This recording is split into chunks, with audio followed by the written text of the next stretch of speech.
Hi,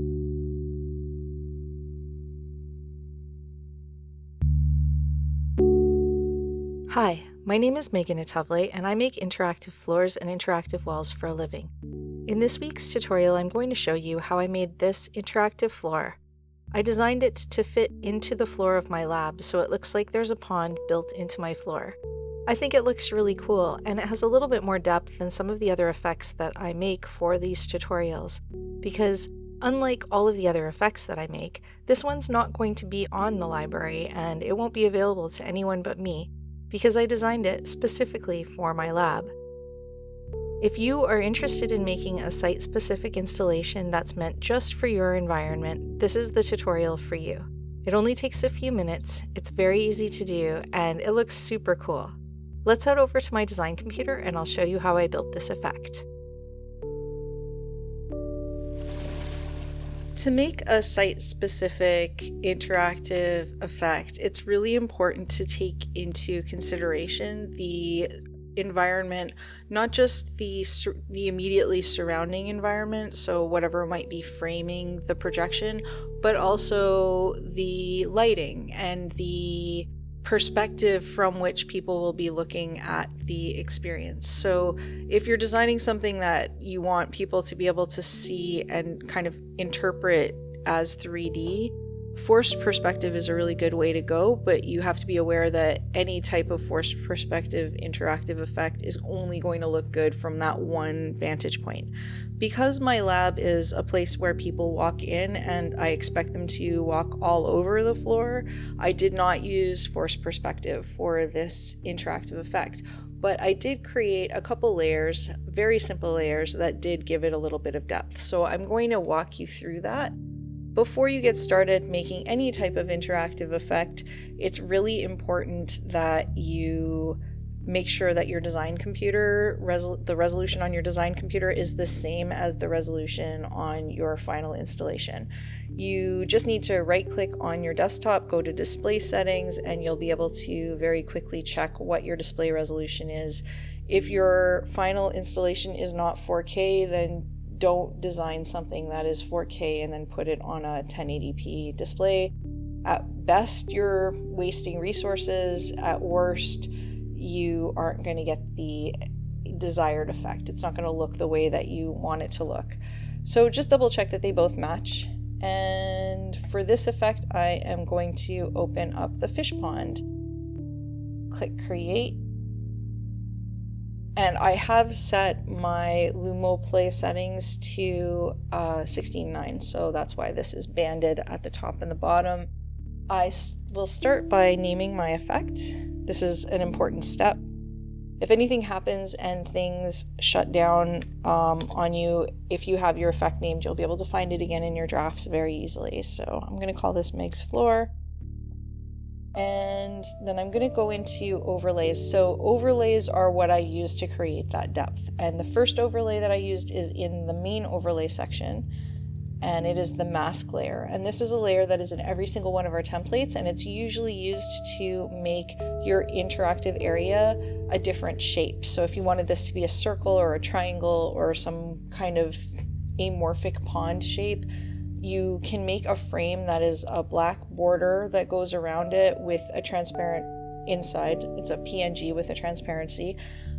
You can upload it and that will be put on top of everything else in the effect. For this, I'm using the mask to create a frame around my pond, and that's going to set the sort of the feeling that this pond has been built into my floor. Because if you were to build a pond into a floor, you would have some sort of frame holding the glass on top. So that's what this image is. And the way that I made this was I just found a vector image of a picture frame and I extended it and made something that is very generically lit. So when you look at this frame, it's really hard to tell exactly where the lighting's coming from, and that's going to help it read well in the environment no matter what the lighting conditions are. I'm done with the overlays section, so I'm going to close this.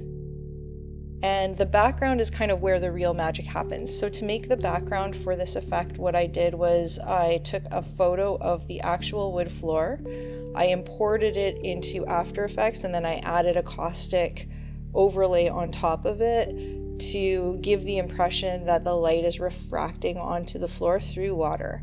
But as you can see, this still doesn't have a lot of depth to it, so the real kind of depth comes in with the third mask that I'm adding. So it's called Underwater Foreground, and this was a new feature that's just been added to the pond template that allows you to put things in like aquarium decorations or coral that the fish will swim underneath. In the case of my installation, I used it to create a layer that goes between the frame and the background, and the fish do swim underneath it, but you can still see them through it because it's semi-transparent. It gives this sort of impression that the floor is a little bit lower than my actual floor, and to complement that, I actually scaled my image of my floor down just a tiny bit, so the wood slats don't completely meet up with the wood of my floor, but it looks like it's made of the same material, just lowered a little bit down.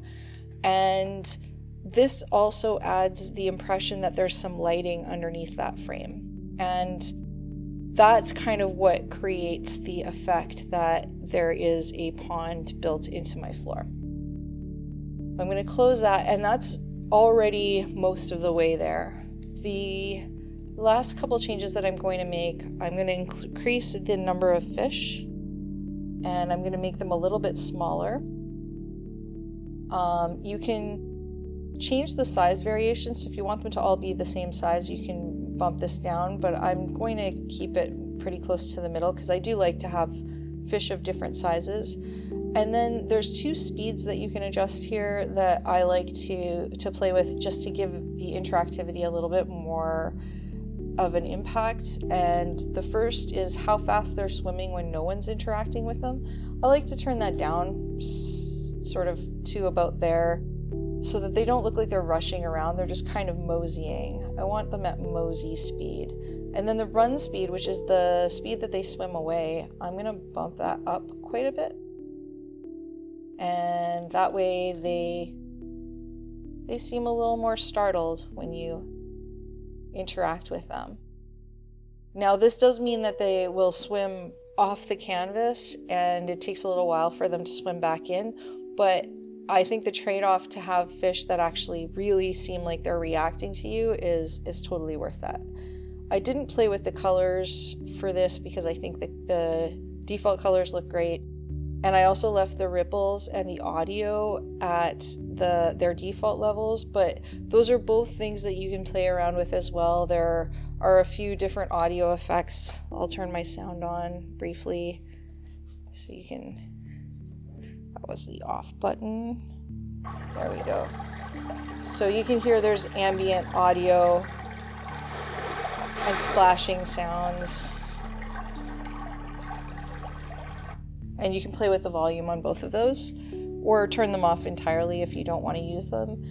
And the ripples also have a bunch of controls. So I like the default settings for the ripples, but if you want smaller ripples or bigger ripples, more distortion or less, you can play around with these sliders to get that. And the last thing that I'm going to play around with in order to get this to really feel like it fits in with the environment is the shadow and lighting.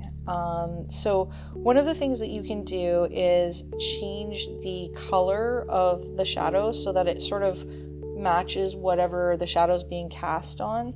In this case, it's kind of a dark blue, which is not a good match for the floor. I'm going to change that to more of a brownish color so it matches the floor a little bit better.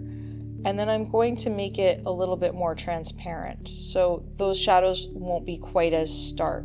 You can mess around with the light intensity if you want to lower the amount of lighting on the fish. And you can also adjust things like the light angle and the light tilt. In the case of my floor, I'm not going to be too picky, but if you were to create something for a museum and you wanted to incorporate a physical light as your light source, or simulate that there is a physical light as your light source, then knowing where the shadows should be falling is a lot more critical. So you do have controls for editing that. As things stand, I'm very happy with how this looks, so I'm going to save it. And when it saves and I close it, it'll show up with a thumbnail, so it's really easy for me to find it in my app library. And I'm all done, so I can click publish. I'm using LUMOplay, which is our agency tier, and it allows you to publish as many custom apps as you want to without having to pay each time. If you're using Playground, there will be a step after you press publish where you'll be asked to pay for your app. It's under $100 and it's instant. So as soon as you've paid for it, it becomes accessible in all of the installations that you have. If you don't think that you're done, don't hit publish. Just keep editing it until you're ready to publish it. But once you hit publish, it will warn you that you will not be able to edit your app once it's been published. You can click this green check mark. It will upload your app to our server, and it will now be available in every single one of the installations that's connected to your account. I hope you enjoyed this tutorial as much as I enjoyed making this effect. It is such a cool first impression for people when they walk into my lab, and there's so much possibility when you're designing an effect that's made to fit into the environment that you are installing it in. And you can add branding, and you can add all sorts of messaging to it and incorporate it in a way that doesn't look cheesy. It's not a digital sign, it's not something that people have taught themselves to ignore, and as a result you can get a lot of really creative messaging across with this type of installation. If you have any questions, please leave them in the comments. If you want to know the exact equipment that I'm using, that will be in the description of this video, and you can reach me directly at info@lumoplay.com. If you like this kind of content, please hit like, please subscribe, and please share us with your friends. It really makes a difference for a small business, and we're trying to keep our prices as low as possible. So we rely on our community to advocate and share what we're doing with the wider world. I'll see you next week with another tutorial.